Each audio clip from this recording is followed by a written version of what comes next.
Hello YouTube viewers, welcome to my channel Science to Technology. In today's show, Camera Tuesday, we're going to talk about Canon EOS R7. So let's dive right into it.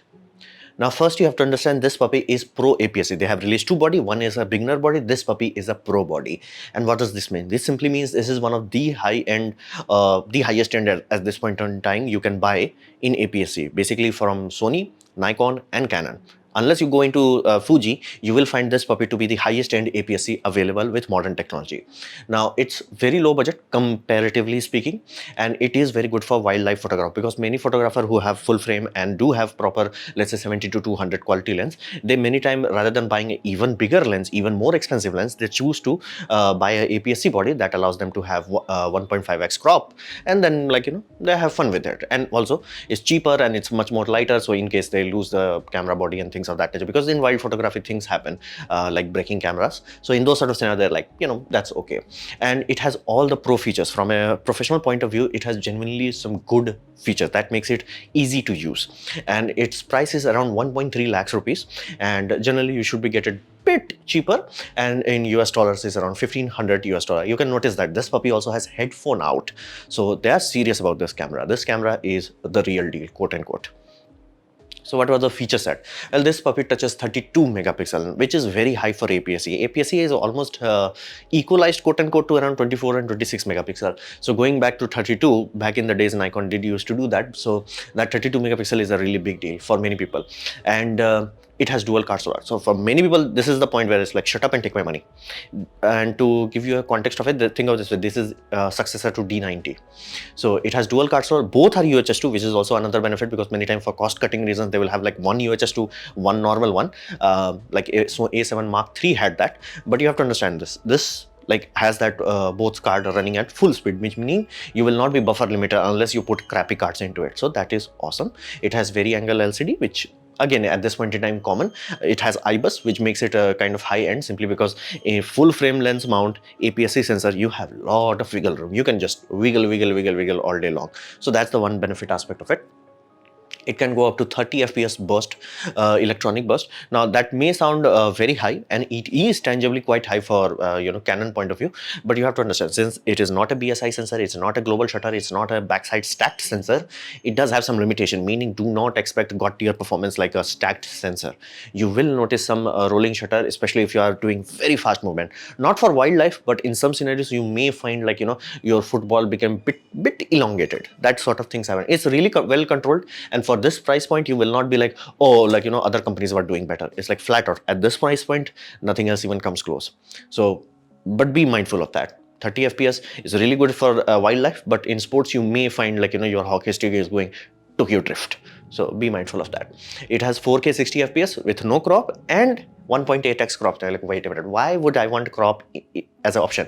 Well, because it's 33 megapixel system, meaning 32, meaning you can crop 1 to 1 pixel readout and you still have the full 4K resolution, meaning this will be your framing, and then you can zoom in while still retaining true 4K quality. It's not line skipped, it's not stretched or upscaled, it's true 4K, and you can get that. And if the lens quality is high enough, basically many high quality lenses have really good central resolution area, you can zoom in and get much higher, even though the outside will be downscaled from 8K or 7K, its center part will still look much better, simply because of the lens resolution resolving power. It's the highest at the center, so focusing on the center part may yield better result, and also allows you higher reach. In wildlife photography, this sort of function is like, shut up and take my money.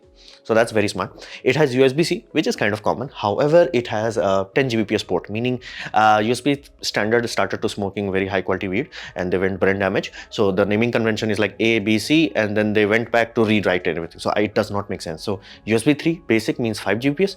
One generation after that is 10 Gbps. This has that. What does that mean day-to-day life? That simply means if you are a starter, you do not have to invest money in high quality card readers, which is very expensive. You will be surprised. UHS-2 high speed card readers are expensive, and if this camera can do even good enough job of it, you may not have to buy it. So that's one good thing. It has Canon log, so meaning the video is taken very seriously and you can get really good result from that. Frame rates are kind of generic, but what were you expecting? This is a low end system from Canon's point of view. Canon is like, dude, we have R3. If you really want to go YOLO, go R3. So it does not have recording limit. Thankfully, finally, Canon is letting go of that 30-minute limit. So feature set wise, it's really well balanced, well behaved, and for many people, it's just like, shut up and take my money. So what were the performance? Now, one thing you have to understand, claiming features, claiming spec sheets is super easy. Basically, Micro Four Third has been claiming, like, 40 FPS, 50 FPS, 60 FPS long ago, but they never had the performance to back it up. It was like, trrr, dude, majority of the photos are out of focus. Who cares? But 50 FPS, it's like, what's the point? So this has the performance, meaning at this point in time you can close your eye and buy this at this point in time, and almost no other camera can be like, I can bitch slap this camera. No, nothing, flat out nothing. Now why is that? Well, DigicX. Basically, think of it this way: you have a very cheap car and somebody decided to put Ferrari engine into it or jet engine into it. That's how mismatched it is. So it's really high power. The DigicX processor is like very high end server grade processor, and they're putting it in a laptop, so it's like very high power. And that simply means it's very good for great stills, great for video autofocus. That simply means the taker rate, meaning how many photos you can take and sell it, that's very high. And the burst means 15, meaning it has the throughput where it's like, I'm gonna read the sensor, I'm gonna focus on it, I'm gonna do these things properly and then deliver the result. It can do that. It can do the 30 in electrical, where you have photos that are like, what, this is a good photo. And it also has, like, because of the ludicrously high horsepower to sensor ratio, it has the ability to do pre-buffer, meaning if you half press the shutter, it starts to take the photos. Like in electronic shutter, it will start to take the photo. Now when you do complete full press, basically, let's say you are tracking a bird and you're like half press to focus on it, and you're like, let me wait to till bird does something interesting, and you have noticed that the bird is gonna do the dive. You are doing that, and when it does the dive, you press the shutter. Here's a problem: the very fact that it has done the diving, then only your eye will see it, then only your brain will process it, then only you will press the trigger. You have already missed it. You have to precog it, meaning it's like, I think now. But what if you do not have that precognition, which it does take years to develop, but people have developed it. But if you do not have that precognition, what do? This camera is like, I got your back. From half press, it will start to record basically photos at full FPS, meaning around 50 or 30 FPS. It will keep recording it, and especially in electric. And once you actually do that, it will throw away everything till that point, and till 0.5 seconds before it will keep in the memory. It's almost like how dash cams, like, throw away very long ago file and keep the latest file. It will do that. Latest file mean 0.5 seconds before you push the shutter, and that could translate to around 15 frames. Like, you can have 15 frames before you press the shutter. So if it was a very critical event and you did not have precognition, which, be mindful, it does take years to develop. How cricket photographers do that. It's like, they know that ball is here. If they precog it, then only they get that perfect shot. So if you don't have precognition, this sort of function is like, shut up and take my money. Shut up and take it. Like, don't even talk about it. Shut up and take it. Your hit rate could go literally from barely getting 1 or 2 good butt shot in one outing to like 15, 16 good shots in one outing. That's why, like, performance is tangibly good. So final question, should you buy it or not?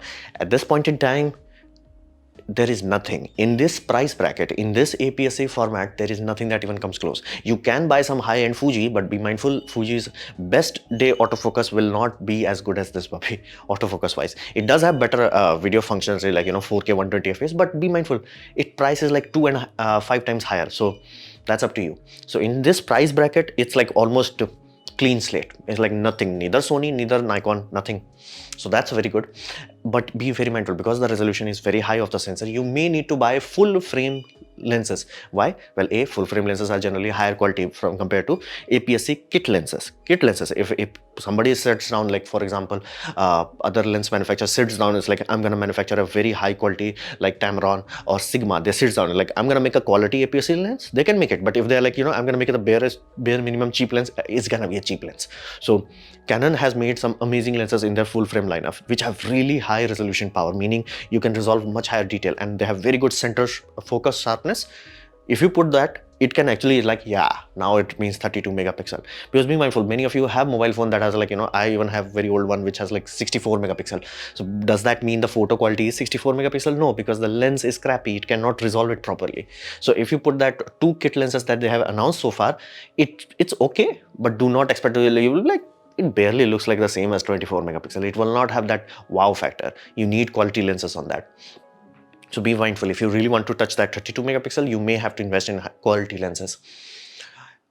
And it's very good for backup camera, meaning it does use the battery that is used in multiple full frame camera from basically R mount. So if you are using one of those, it is a very easy switch into this. It does use UHS 2 cards which are also used in many of the full frame. So if you have those system lineup, meaning this makes it perfect backup camera. And it's also a very pro starter system, because if you are sold in Canon system, it's like, you know what, I think Canon is a good way to go. You can buy this and upgrade very easily, because be mindful, every little thing counts, especially when you're tight on money, like battery switching, basically having other options like, you know, using this as a card reader.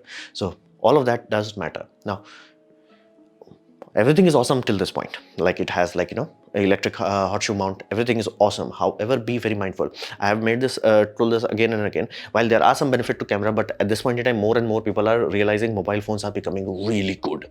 But majority of people have not used flagship Androids and flagship iPhones, so they have like a still backwards feeling. But be mindful, flagship Androids are doing some amazing work. Now, recently Sony released a paper of a new technology that they have developed, and they're gonna soon bring it to market. The bring it to market date is 2024. And why Sony matters? Well, they are the sensor provider for, well, majority of the planet. Majority of the planet, meaning from Apple to every Tom, Dick and Harry. And they have also provided many sensors for Nikon. So let that sink in. If they are talking about sensor, they know their stuff. I'm not talking about Sony Alpha, I'm talking about Sony Semiconductors. So they have realized, they have created a new development process where they can make the sensor and electronics to drive that sensor independent of each other, and they can marry each other. So that's like next generation of BSI. So benefit of that, if they can actually pull it off, they're gonna have another few steps of dynamic range and few steps of basically ISO performance. If that is true, that to be truly believed, and it's really delivered, mix that level of performance with AI, yeah, it's gonna bit slap all this system. Flat out, it's gonna bit slap it. And then you will understand why every camera company that can do that, they are going into larger and larger sensor format. For example, Fuji going into medium format. There is a good reason for that. RE going into 65 millimeter. There is a good reason for that. So that's why, be mindful. If you're buying APS-C, don't be shocked like in 2-3 years where you're like, dude, why the heck my, you know, a super expensive APS-C looks more or less the same as, like, you know, cheap mobile phone. Because if that Sony can really deliver on what they are claiming, mobile phone, APS-C, full frame, and even full frame they can achieve, like, you know, very close. And they are flat out claiming there will not be a reason to buy you know, mirrorless cameras unless you are doing video. They are flat out honest about it. It's like, bro, we know, we have manufactured for both, so we know for a fact that if we achieve this, if we truly crack it with proper AI, the end. Like for photography, the end. You can buy it, but that's up to you. So be mindful, don't be shocked in next 2-3 years. So this was my presentation on Canon R7. Hopefully you have liked it, learned from it. In that case, please click the like button, share it amongst your friends. That will help me a lot. If you didn't like it, didn't enjoy it, I urge you to press dislike, press it twice to show me extra disappointment. Please leave a comment, because I do try to reply to all of them. Subscribe, press the bell icon if you're free, and as always, thanks for watching.